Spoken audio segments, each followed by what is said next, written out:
Shout out everyone! Magandang buhay sa mang sulok ng mundo kayo naroroon. Nandito na naman ako at magbabahagi sa inyo ng isang video. Ito ay nagpunta kami sa Gulongxia. Qingyan Gulongxia sa Guangzhou, China. Ito na yung part 2. Ito ay nandito na kami sa may Gulong Hotel. Gulong Hotel ang tawag sa building na yan. At mula dyan, kami ay magha-hiking. Magha-hiking talaga kasi akyat kami sa bundok. Papunta kami sa Glass Bridge. Sa Gulong Gorge Skywalk Glass Bridge. At sa Gulongxia Waterfalls. Ang ganda doon. Nakakapagod din ang umakyat pero worth it naman. Enjoy watching! Ito, bago mag-start kaming aakyat, picture muna at video. Yan. Sa grupo pala namin ay bali 7 kami, pero marami kami nagpunta dyan. Dahil sa isang sasakyan, naghintayan na yung papunta sa na yan sa Gulongxia Glass Bridge. Nung nagpunta kami dyan, marami pang ginagawa. Hindi pa tapos yung sa parte ng parang sa zoo, sa mga dinosaur, ganon. Pero maganda yung waterfalls at saka sa Glass Bridge, saka doon sa Palm in the Sky, yung kamay. Yan ang mga lalabs, kami ay mag-start walking na. Malamig nung time na to. Tingnan nyo naman kami mga nakabuniti pa, makakapal pa yung mga suot namin na jacket. Pero worth it kasi naglakad nga kami, hiking, kaya hindi na gininaw.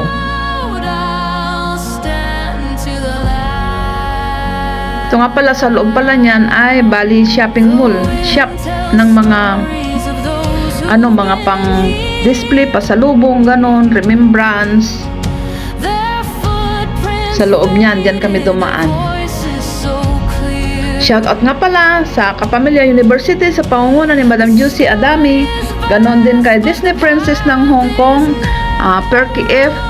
At kay Kabsat Little Flaps. Kay Kabsat Rhodes Adventures, Miss Kitty Cutie. Ganon din kay Mayor Eriskin. Kay Sir Biba Mascarados Vlog. Ganon din kay Sis Arlene, Sis Bichay, Sis Florisa, Sis Sunny, Hope Dayot, kay Sis Nelia, kay Sis Marjo, kay Sis Leonila, Sis D. Trayos, at sa inyong lahat, kay Kabsat Eric Kids, kay Sis Julia, Kabsat Chituchi, Kabsat Mr. Lee Art, kay Sis Rika B. Japina 29 ng Japan na napaka-supportive.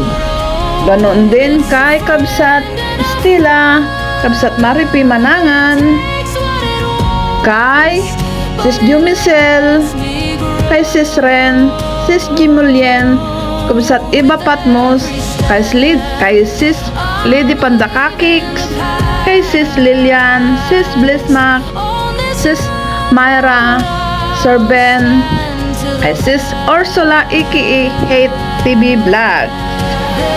Sino pa nga ba?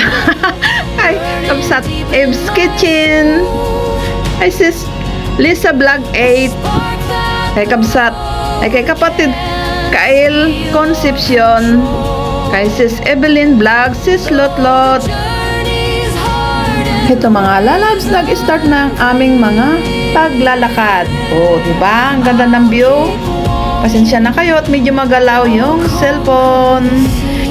Ito sa aming paglalakad, may stopover. At dyan na naman kami naghintay ng sasakyan na dadalhin kami sa bungad ng pag-akyat doon sa may Glass Bridge at saka sa waterfalls. Ito, nandito kami at nakapila at hinihintay yung shuttle bus na darating kasi malayo nga sa tuktok ng bundok.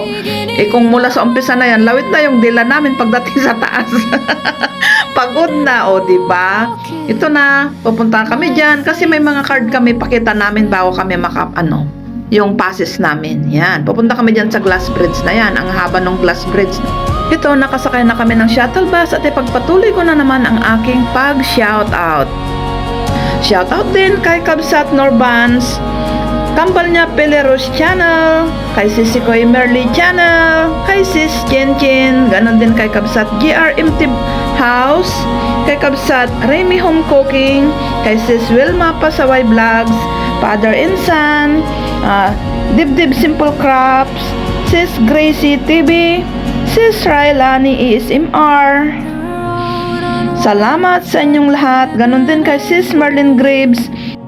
Shout out din kay Farmer CQ TV, kay Kabsat Siyang Paulo Recipes, kay Kapitana Banidosa Marie, at sa inyong lahat na silent viewers, supporters, YT friends, ang mga sulok ng mundo kayo naroroon. Ito nga pala ay nasa bungad na kami ng waterfalls. Start na kami ng hiking paakyat sa tuktok ng bundok hanggang sa pinakamataas doon sa Glass Bridge, kung saan yung puno ng waterfalls na yan. Makikita ninyo ang taas, 530 meters yata. Yung taas above the Glass Bridge. Yan, start walking na, pero hindi ka pagpawisan dyan dahil nga ang ganda ng view at saka malamig ang panahon. Ang ganda talaga dito, napakalayo nga lang. Bali doon sa tour group na yan, doon sa agent na yan ng pag-tour papunta dito. Bali 6 yan eh. Ito yung pinakalas na destination na pili namin. May Octopus, Window of the World, sa Shinshin, Safari. Pero ito na pili namin. Tingnan nyo, ang luwang nung na yan, aquarium na yan, ang daming mga goldfish, koi fish. Ang lalaki nila May mga parang parang hito pa. Mga itim yung iba, may kulay colorful. Basta ang ganda. Worth it ang pagpunta namin dito. Bali 390 ang bayad namin sa tour group, sa agent. Kasama na yung visa doon, China visa. Malayo nga lang pero worth it naman dahil super ganda. Marami pang dinidevelop dito noon, hindi pa bukas yung sa parte ng yung sa parang zoo. China Zoo nila, yung mga safari, ang dami mga hayop na display, mga doon. Hindi namin napuntahan na yun.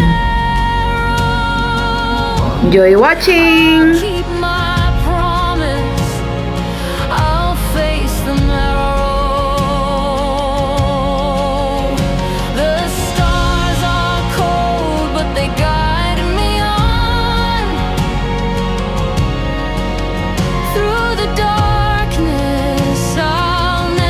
Yung naunang naglalakad na nakared ang tour guide namin. Mabait siya. Kami nga ang nahuli na RB dyan eh. Kasi picture, video kami. Siyempre para may pang-upload nga naman. Para masulit naman, diba? Basta ang ganda talaga. Wow, mapapawaw ka talaga. Kaya, I hope na nag-enjoy din kayo sa ibinahagi kong ito, diba? Pero pag senior talaga pupunta dyan, medyo hingal-hingalin ka rin kasi ang taas. Hanggang doon sa pinakatuktok na yon, pupuntahan namin yung falls na yan, sa tuktok na yan, dahil nandoon yung Glass Bridge din. Doon sa pinakatuktok, kaya ikot-ikot kami sa bundok na yan. Pero parang hindi mo rin namamalayan kasi nga, paliko-liko yan at pa-picture-picture yan sa tuktok na yon, salamin yun. Yung bakal na yon sa pinakatuktok.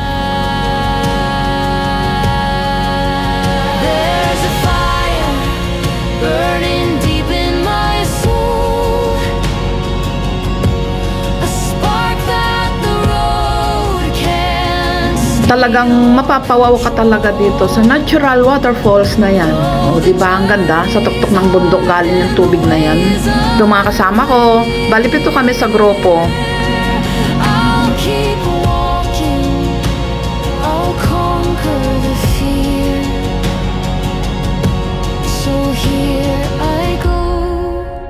Nung umpisa na, umaakyat na kami saan, sabi namin, saan tayo pupunta? Saan yun? Dire-diretso kami paakyat ng paakyat, nakakapagod din.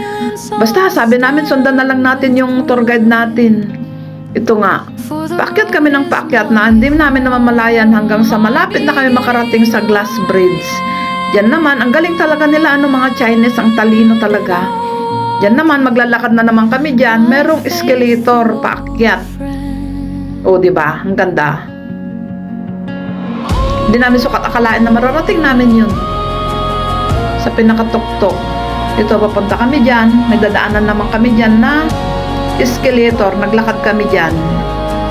Madaanan muna dyan yung ito, napakyat kami na RB dyan, yung kamay, palm in the sky, sa Stairway to Heaven. Yan, ang taas dyan, tingnan nyo, bundok yan, talino talaga nila, ginawa nila ng escalator. Akyat kami dyan. Kami ang nahuli na RB. Minamadali na kami nung tour guide noon kasi pahapon na yan eh. Stretching forward, it calls me today. Shadows dance where the sunlight can. Nakarating na kami dito sa taas. Ito na yung Golong Gorge Skywalk Glass Bridge. Pero magsusot ka muna dyan ng plastic para i-cover sa sapatos para hindi magasgas yung salamin. Pero dito sa right side niyan, nandyan yung kamay na Stairway to Heaven. Yan o, nagsusot sila ng sapatos. Ayan, plastic.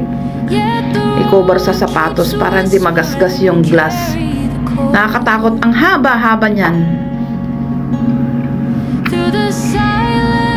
First time ko tapak ng glass bridge na yan nung nagpunta kami sa Shanghai, sa Yunnan, China, doon sa Xiangjiaji, doon sa pinagshootingan noon ng Avatar. Ang ganda doon, grabe, hindi ko makalimutan yun. Nag-iis noon, lamig. Doon sa China, Shanghai noon. Ito na yun, Stairway to Heaven, yung kamay ni Jesus, ang lalim yan sa ilalim, pero para nakatakot, pero may nakaharang naman na net, para in case malaglag ka, ano yan, masalo ka nung net. The palm into the sky is located at the starting point. Yan, may babae pa. Nag-model-model ito. Pakyat yan, nakakatako yan. Gumagalaw yung bakal na yan. Makyat din ako doon. Pero na-delete ko na yung video ko na yun kasi na-upload ko ng shorts. So yung kasama ko yan, si Ate Peli. Yan na, makyat kami. Nakatakot pag tumingin ka sa baba. Pero may naman na doon, sasalo sa'yo in case malaglag ka. O, diba? Ang ganda. Si RP ang nagbibideo niyan sa akin. Para nakatakot. O. Ang dami nakapila din na naghihintay. Siyempre, hindi ka na pwede magtagal. Ito na yun sa glass bridge. Ang haba. Pero yung sa Xiangjiaji noon, pinuntahan namin, mas malalim, super lalim sa ilalim talaga. Grabe yun noon. Bali, pang 12 na, na around the world. Yung nakatanggap ng awards. Na famous glass bridge. Ito naman yung model ko, si RP. Muntik pa madulas. Kami na lang nahuli dyan na dalawa. Mga kasama namin nauna na doon sila sa kabila ng glass bridge naman, doon sa pasar ko na yun. Pinakita ko kanina nung nasa baba pa kami, sa dulo ng falls. Nakakatakot. Pagtapos namin yun sa dulo, sa gilid-gilid, puro glass bridge pa pala yung matadaanan. O, diba? Maraming mga experience na unforgettable memories na napasyalan. Pagtanda, habang nakaupo na, pag naalala, yun, ngingiti-ngiti ka na lang, ay, napuntahan ko yun, lalo na pag naipatalastas na sa TV, ay, napuntahan ko na yung lugar na yan, nakarating ako dyan. O, diba? May memories tayong masasabing ganon. Sabay ganon.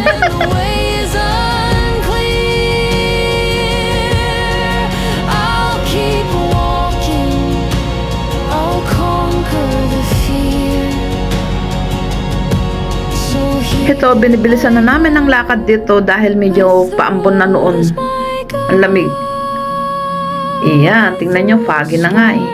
Doon kami nanggaling sa kamay na yun kanina. Diba? Ang haba. Ang haba-haba talaga. Doon kami pupunta sa pools mamaya. Oh, yun yung pupuntahan pa namin dahil doon yung kanina yung sa kamay.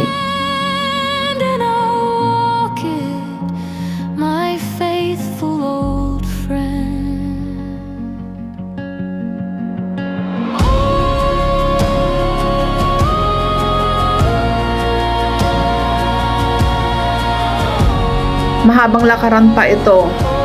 Yan, yung falls, pupunta pa kami dyan. Sa glass bridge din yun, yung pabilog na yun.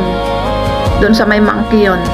Yan, yung pinanggalingan namin sa pinakababa kanina. O, diba, ang taas na nilakad-lakad namin. Di mo sukat akalain sa gitna ng bundok na yan. May ganyan ka makikita dyan. Ang haba ng glass bridge, ang lalim. Ito, binibilisan na namin ang lakad nito para makarating kami sa dulo at papunta pa kami doon sa kabila. Enjoy watching! Hanggang dito na lang muli mga lalabs. Pinutol ko na ang bidyong ito dahil sobrang haba na. Baka kayo ay magsawa sa aking upload videos. Hanggang sa muli. Salamat! At nakasama ko kayo dito sa aking adventure dito sa pagpunta ko sa Guangzhou, China. Qingyun, China. Enjoy watching. Hanggang sa muli, may part 2 pa ito. I love you all. Ingat lagi sa inyong lahat. Sa mang sulok ng mundo kayo naroroon. Bye for now. Ingat lagi.